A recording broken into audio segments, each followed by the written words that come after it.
คุณกำลังฟังสถานีวิทยุกระจายเสียงแห่งประเทศไทยจังหวัดแพร่ FM 91 เมกะเฮิรตซ์ให้ความรู้คู่ความสุข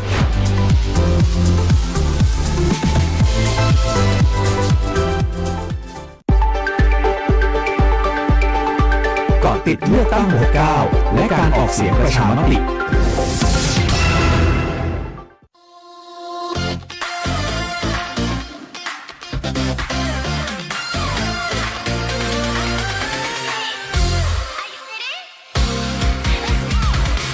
ตื่นเต้นที่มันใกล้จะถึงวัน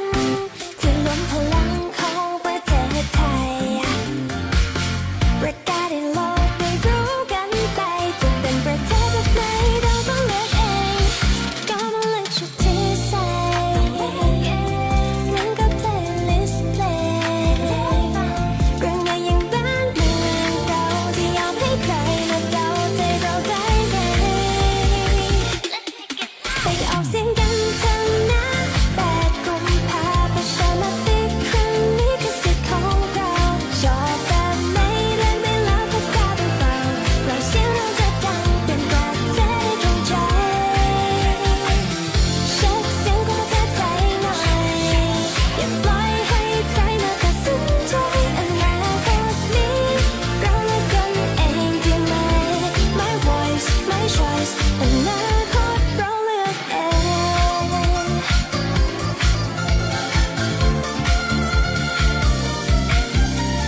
ฟังนะซิสฟังนะโปรโอกาสมาถึงมือมาใช้สิทธิ์กันนะปากกาในมือคือสิทธิ์ของเราการอนาคตแบบที่ใจต้องการ8 กุมภา8 โมงเช้าถึง 5 โมงเย็นมาออกเสียงประชามติและเลือกตั้งสสกันนะคะไปออกเสียงกันเถอะนะ8 กุมภาพันธ์ประชามติครั้งนี้คือสิทธิ์ของเราชอบแบบไหนเลือกได้แล้วก็กล้าเบาๆเราเสียงเราจะดังเป็นประเทศให้ตรงใจเช็คเสียงของประเทศไทยหน่อยอย่าปล่อยให้ใครมาตัดสินใจอนาคตนี้เราเลือกกันเองดีไหม My voice my choice อนาคตเราเลือกเอง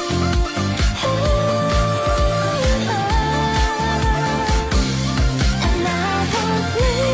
เราเลือกกันเองดีไหม My voice my choice อนาคตเราเลือกเอง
ต่อไปค่ะ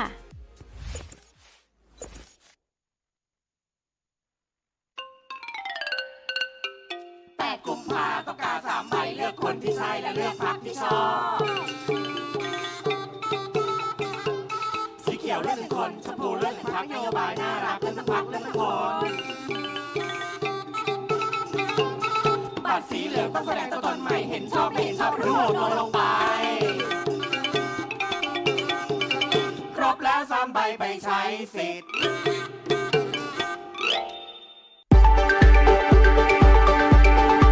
เกาะติดเลือกตั้ง69และการออกเสียงประชามติ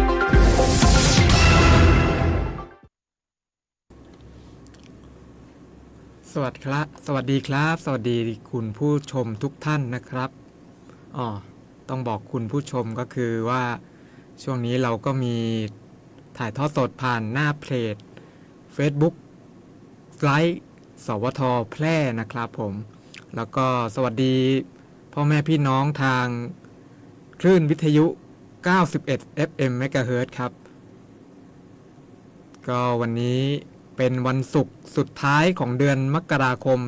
2569 แล้วนะครับอยู่กันในวันศุกร์ที่ 30 มกราคม 2569 ครับอยู่กับผมครับวันนี้เป็นมวยแทนมาแทนดีเจพี่ลุนพรแสงสร้อยนะครับอยู่กับผมครับ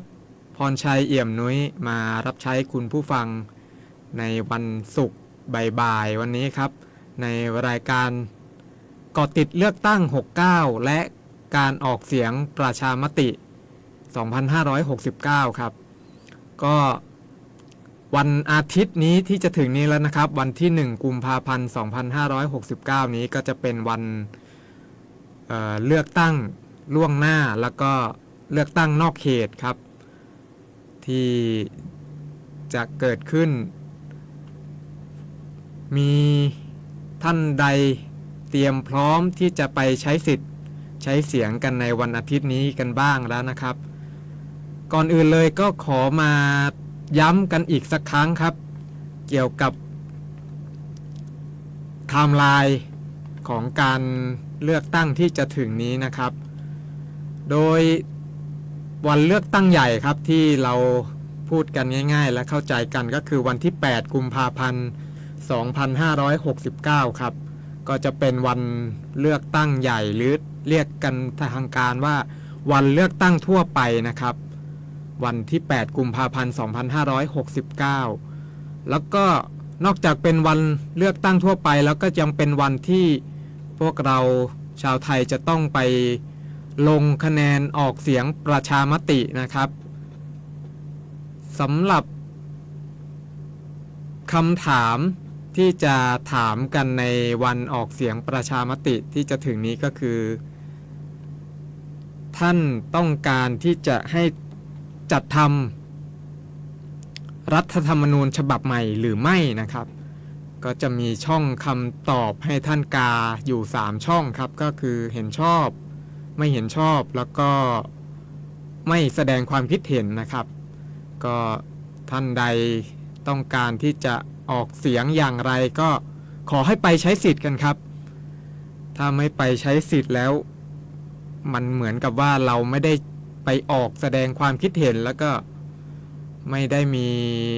ส่วนร่วมในการจัดทำรัฐธรรมนูญต้องบอกว่ามีส่วนร่วมในการแสดงออกความคิดเห็นในการจะจัดทำหรือไม่จัดทำในการร่างรัฐธรรมนูญฉบับใหม่ขึ้นมานะครับก็อย่างที่กล่าวไปแล้วครับวันอาทิตย์ที่จะถึงนี้จะเป็นวันเลือกตั้งล่วงหน้าแล้วก็เลือกตั้งนอกเขตครับซึ่งก็เป็นวันเดียวกันสำหรับจังหวัดแพร่ของเราก็มี3เขตที่เป็นเขตเลือกตั้งนะครับแล้วก็จะมีที่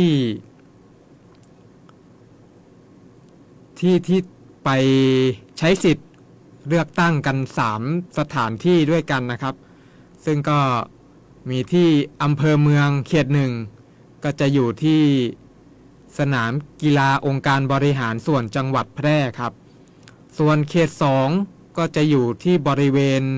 โรงเรียนร้องกวางอนุสรณ์นะครับและเขตที่3ก็จะอยู่ที่โรงเรียนรองวิทยานะครับท่านที่ลงทะเบียนไว้ก่อนหน้านี้แล้วว่าต้องการจะไปใช้สิทธิ์ใช้เสียงกันที่ เขตไหนก็ขอให้ไปใช้สิทธิ์โดยพร้อมเพรียงกันนะครับ ขอให้คึกคักแล้วก็เป็นไปได้ก็อยากให้ไปใช้สิทธิ์ใช้เสียงกัน 100% เต็มๆเลยครับก็ในช่วงนี้ก็ขอพักไปฟังสิ่งที่น่าสนใจของทางสถานีสักครู่นะครับ เดี๋ยวกลับมาพบกับสาระดีๆจากทางรายการเกาะติดเลือกตั้ง 69 และการออกเสียงประชามติอีกสักครู่ครับเดี๋ยวกลับมาพบกันนะครับ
ไปค่ะ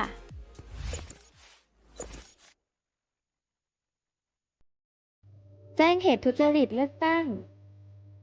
สำนักงานคณะกรรมการการเลือกตั้งเปิดโอกาสให้ประชาชนมีส่วนร่วมในการตรวจสอบการเลือกตั้งร่วมเป็นพลังต่อต้านการทุจริตและติดตามการเลือกตั้งสสและออกเสียงประชามติที่จะมีขึ้นในวันอาทิตย์ที่ 8 กุมภาพันธ์ 2569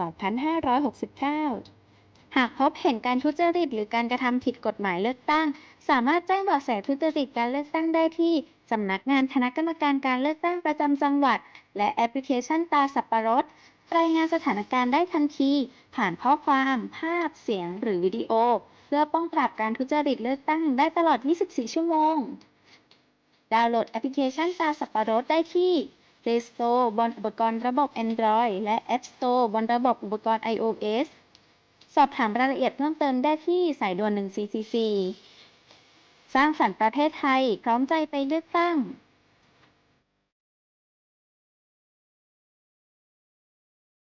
เชิญชวนประชาชนออกมาใช้สิทธิ์เลือกตั้งสสและออกเสียงประชามติ ขอเชิญชวนพี่น้องประชาชนผู้มีสิทธิ์เลือกตั้งทุกท่านออกมาใช้สิทธิ์เลือกตั้งสสและออกเสียงประชามติในวันอาทิตย์ที่ 8 กุมภาพันธ์ 2569 ตั้งแต่เวลา 8 นาฬิกาถึง 17 นาฬิกาณ หน่วยเลือกตั้งที่ท่านมีชื่อ เตรียมบัตรประชาชน ตรวจสอบสิทธิ์ เข้าคูหากากบาทเลือกตั้งสสและออกเสียงประชามติร่วมเป็นหนึ่งพลังที่ขับเคลื่อนประชาธิปไตยสร้างสรรค์ประเทศไทยพร้อมใจไปเลือกตั้ง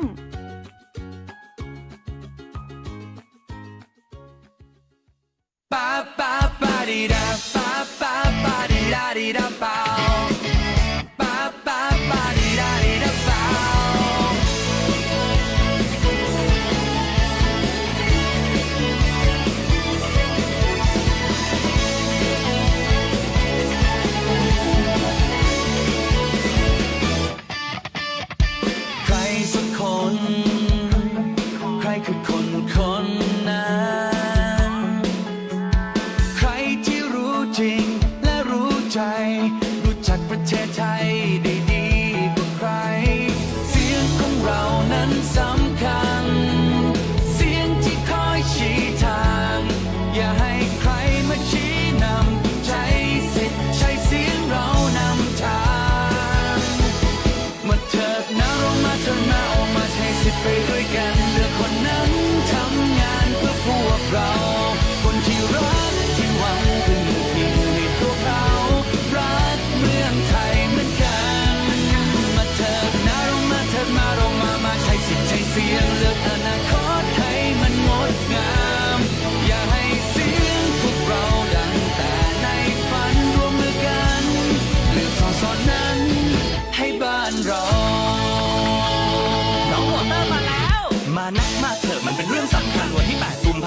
มีนัดกันตั้งแต่8 โมงเช้าถึง 5 โมงเย็นวันนี้ต้องเน้นอย่าเล่นต้องเลือกตั้ง1 เสียงของท่านไม่ใช่แค่กระดาษต้องเลือกคนฉลาดไปทำงานเพื่อเรารักใครชอบใครก็ไม่มีขาดกากบาทให้ชัดวัดกันที่นโยบาย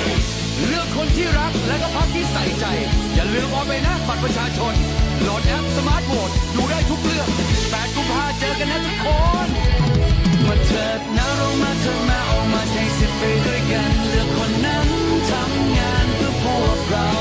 คนที่รักที่หวังพึ่งพิงในตัวเขารักเมืองไทยเหมือนกันมาเถิดนะเรามาเถิดมาเรามาใช้สิทธิ์ใช้เสียงเลือกอนาคตให้มันงดงามอย่าให้เสียงพวกเราดังแต่ในฝันร่วมมือกันเลือกสสนั้นให้บ้านเรา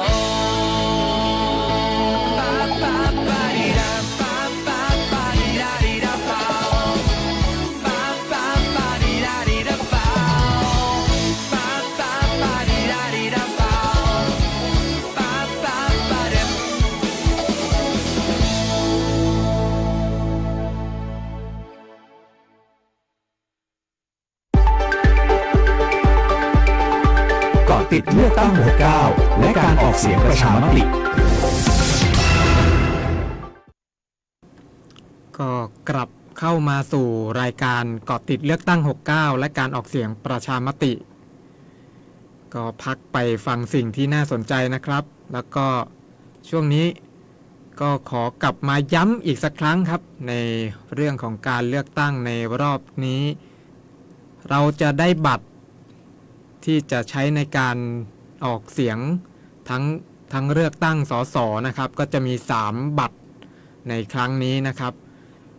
ประกอบไปด้วยบัตรสีเขียวนะครับบัตรสีชมพูแล้วก็บัตรสีเหลืองครับก็มาย้ำกันอีกสักครั้งครับบัตรสีเขียวนี่จะใช้ในการกาเพื่อที่จะเลือกสสแบบบัญชีรายชื่อนะครับหรือว่าเรียกกันอย่างที่เราเข้าใจก็คือการเลือกพรรคที่เราชอบนะครับส่วนบัตรสีชมพูก็จะเป็นการเลือกของสสเขตนะครับท่านอยู่เขตไหนจังหวัดใดชอบท่านไหนก็ไปกาไปเลือกส่วนบัตรสีเหลืองจะเป็นการใช้ในการลงเสียงประชามตินะครับก็จะบัตรสีเหลืองเนี่ยเป็นการออกเสียงประชามติก็จะได้ในวันที่8วันเดียวนะครับสำหรับผู้ที่จะไปเลือกตั้งล่วงหน้ากันในวันอาทิตย์ที่จะถึงนี้ก็ยังไม่ได้นะครับจะได้กันในวันที่8วันอาทิตย์ที่จะถึงนี้ก็จะได้2ใบนะครับก็คือสีชมพูและสีเขียวเท่านั้นที่จะใช้ในการสำหรับเลือกพรรคแล้วก็เลือกสสบัญชีรายสสเขตเลือกตั้งนะครับเรามาดูกันต่อเนื่องเลยครับจะมีหลายคนอาจจะเป็นห่วงในการจะกาบัตรกาแบบไหนจะดีกาแบบไหนบัตรจะเสียกาถูกกาผิดนี่ก็เป็นเรื่องที่เราต้องให้ความสนใจแล้วก็ใส่ใจกันพอสมควรนะครับก็มีตัวอย่างจากกกต.ออกมานะครับที่เป็นการกากบาทนะครับเป็นลักษณะของการทำสัญลักษณ์ลงในบัตรเลือกตั้งนะครับที่เราจะทำได้และบัตรนั้นเป็นบัตรดีนะครับเขาก็บอกว่าเป็นลักษณะของการใช้เส้นตรง2เส้นขีดทับกันให้มีจุดตัดนะครับจะเป็นลักษณะอาจจะต้องบอกว่าอาจจะเป็นสวยบ้างไม่สวยบ้างแต่ขอให้เป็นจุดตัดกันถือว่าเป็นกากบาทที่ถูกต้องแล้วก็เป็นบัตรดีครับขอเพียงแต่ว่าอย่าไปทำเครื่องหมายสัญลักษณ์ไปทำถึงจะแม้ว่ากากบาทแต่ก็ไปใส่วงเล็บอะไรอย่างเงี้ยถือแบบนั้นก็เป็นบัตรเสียนะครับ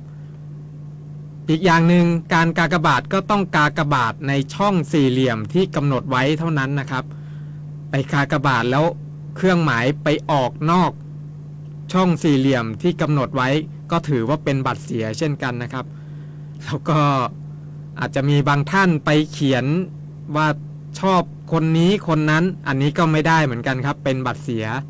ขอให้จำไว้ว่าเป็นการกากบาทครับอาจจะเป็นการกากบาทจากมุมหนึ่งถึงมุมหนึ่งของสี่เหลี่ยมก็ถูกต้องครับหรือจะเป็นเครื่องหมายบวกนี่ทางกกต.ก็บอกว่าเป็นเครื่องหมายที่ถูกต้องเช่นกันนะครับถือว่าเป็นบัตรดีสำหรับผู้ที่จะไปเลือกตั้งล่วงหน้ากันในวันที่1 กุมภาพันธ์ 2569 นี้ครับ ผู้จัดก็ย้ำหลายรอบหลายครั้งนะครับก็เดี๋ยวผู้จัดเองก็จะไปเลือกตั้งล่วงหน้ากันในวันนี้เช่นกันนะครับเพราะว่ามาจากต่างจังหวัดครับ ก็จะไปลงคะแนนที่หน่วยเลือกตั้งที่เลือกไว้นั่นแหละครับย้ำกันอีกครั้งครับจังหวัดแพร่ก็มีอยู่3เขตแล้วก็จะมีหน่วยเลือกตั้งอยู่3ที่นะครับที่บริเวณนะครับต้องบอกว่ามันจะมีทั้งเลือกตั้งล่วงหน้าเลือกตั้งนอกเขตนะครับแต่ว่าก็จะทางท่านกกต.ก็จัดให้อยู่ในบริเวณใกล้ๆกันนะครับในสถานที่ใกล้กันที่จังหวัดที่เขต1ที่อำเภอเมืองก็จะอยู่ที่สนามกีฬาองค์การบริหารส่วนจังหวัดแพร่นะครับย้ำอีกสักครั้งเขต2ก็จะอยู่ที่โรงเรียน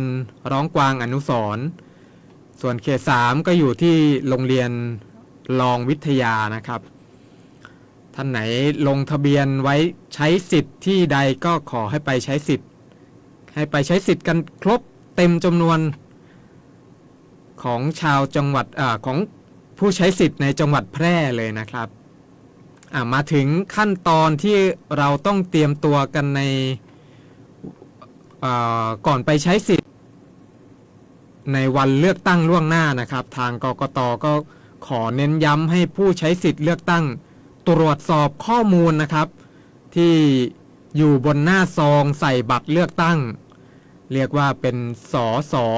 5/2 นะครับว่าชื่อจังหวัดชื่อเขตเลือกตั้งและรหัสเขตเลือกตั้ง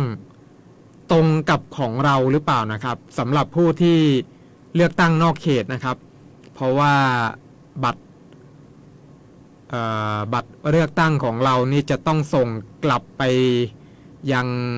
จังหวัดที่เรามีทะเบียนบ้านอยู่นะครับเพื่อที่จะไปใช้นับคะแนนเสียงในจังหวัดนั้นๆนะครับก็ขอให้ก่อนที่เราจะนำไปลงตู้ที่จะนำส่งไปให้จังหวัดต่างๆก่อนที่เรากาเสร็จแล้วเราจะต้องนำไปใส่ซองจดหมายเพื่อที่จะส่งใช่ไหมครับก่อนที่เราจะไปหยอดลงตู้นี่ขอความกรุณาบอกตัวผู้จัดเองด้วยเหมือนกันนะครับ ขอให้สังเกตเล็กน้อยว่าตรงกับจังหวัดของเราตรงกับเขตเลือกตั้งของเราไหมนะครับก็เพื่อผลประโยชน์ของสิทธิ์และเสียงของเราที่เราไปเลือกตั้งนี่จะได้ไม่เป็นบัตรเสียแล้วก็ได้นับคะแนนนับเป็นคะแนนหนึ่งที่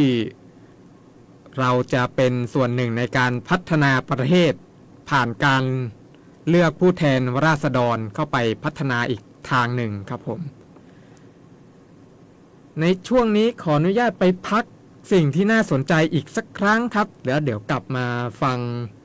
ช่วงสุดท้ายของรายการเกาะติดเลือกตั้ง69และการออกเสียงประชามตินะครับเชิญชวนประชาชนออกมาใช้สิทธิ์เลือกตั้งสสและออกเสียงประชามติขอเชิญชวนพี่น้องประชาชนผู้มีสิทธิ์เลือกตั้งทุกท่านออกมาใช้สิทธิ์เลือกตั้งสสและออกเสียงประชามติในวันอาทิตย์ที่8 กุมภาพันธ์ 2569ตั้งแต่เวลา 8 นาฬิกาถึง 17 นาฬิกาณหน่วยเลือกตั้งที่ท่านมีชื่อเตรียมบัตรประชาชนตรวจสอบสิทธิ์เข้าคูหากากบาทเลือกตั้งสสและออกเสียงประชามติร่วมเป็นหนึ่งพลังที่ขับเคลื่อนประชาธิปไตยสร้างสรรค์ประเทศไทยพร้อมใจไปเลือกตั้ง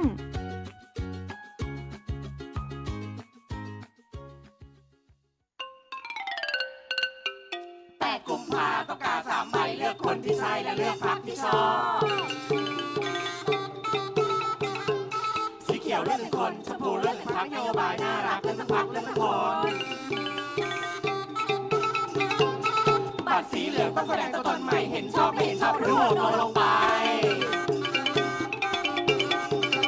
ครบแล้ว3 ใบไปใช้สิทธิ์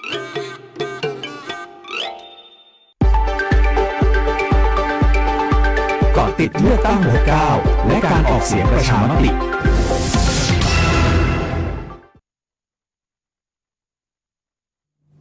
กลับเข้ามาสู่ช่วงสุดท้ายของรายการแล้วนะครับ ก็มาย้ำอีกครั้งครับในการไปใช้สิทธิ์ใช้เสียงในวันอาทิตย์ที่จะถึงนี้นะครับ ในการเลือกตั้งล่วงหน้าแล้วก็การเลือกตั้งนอกเขตนะครับ ก็ขอให้ผู้ที่ไปใช้สิทธิ์นะครับ เตรียมหลักฐานขาดไม่ได้เลยนะครับ ก็คือหลักฐานที่ใช้ยืนยันตัวตนเพื่อที่จะไปใช้สิทธิ์เลือกตั้งครับ ก็ทางกกต.ก็มีให้เราเลือกที่จะพกไปนะครับ ที่แน่ๆที่ใช้ได้แน่นอนก็คือ บัตรประจำตัวประชาชนครับ หรือบัตรประจำตัวประชาชนที่หมดอายุแล้วก็ยังสามารถนำไปใช้เป็นหลักฐานยืนยันตัวตนได้นะครับ อย่างที่2ครับก็จะมีบัตรหรือหลักฐานอื่นใดที่ทางราชการหรือหน่วยงานของรัฐออกให้นะครับ แล้วก็ต้องเป็นบัตรที่มีรูปถ่ายแล้วก็มีหมายเลขประจำตัวประชาชนของผู้ถือบัตรและต้องเป็นบัตรที่ไม่หมดอายุนะครับมีความไม่เหมือนกันนิดหน่อยนะครับ ก็คือถ้าเป็นบัตรประจำตัวประชาชนนี่ถึงแม้ว่าหมดอายุแล้วก็จะยังสามารถใช้ได้อยู่ครับ ส่วนถ้าเป็นบัตรอื่นที่ทางรัฐออกให้ก็ต้องเป็นบัตรที่มีรูปถ่ายแล้วก็มีหมายเลขบัตรประจำตัวประชาชนอยู่แต่ว่าต้องไม่หมดอายุนะครับ หรืออาจจะใช้เป็นหลักฐานอิเล็กทรอนิกส์ได้นะครับในยุคสมัยนี้เราอาจจะใช้การยืนยันตัวตนผ่านแอปพลิเคชันไทยดีครับหรือแอปพลิเคชัน DLT QR License นะครับรวมถึงบัตรคนพิการครับก็สามารถใช้ได้นะครับในช่วงนี้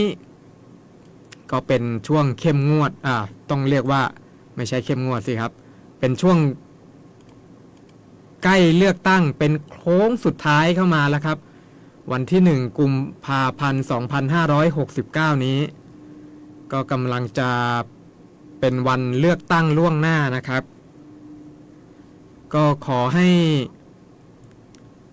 พี่น้องประชาชนท่านที่ใช้สิทธิ์ใช้เสียงลงทะเบียนเลือกตั้งล่วงหน้าไว้ขอให้ไปใช้สิทธิ์ใช้เสียงโดยทั่วกันนะครับพร้อมเพรียงกันในวันที่1 กุมภาพันธ์ 2569 ครับและผู้ที่ใช้สิทธิ์ใช้เสียงแล้วอย่าลืมไปออกเสียงประชามติกันในวันที่ 8 กุมภาพันธ์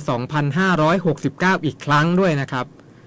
ในช่วงนี้ก็เป็นช่วงท้ายของรายการแล้วครับขออนุญาตสำหรับวันนี้ขอลาไปก่อนนะครับรายการเกาะติดเลือกตั้ง69และออกเสียงประชามติก็จะมาพบกับทุกท่านใหม่อีกครั้งในสัปดาห์หน้านะครับขออนุญาตไปก่อนแล้วครับโชคดีมีความสุขครับสวัสดีครับตั้งสมาชิกสภาผู้แทนราษฎรพุทธศักราช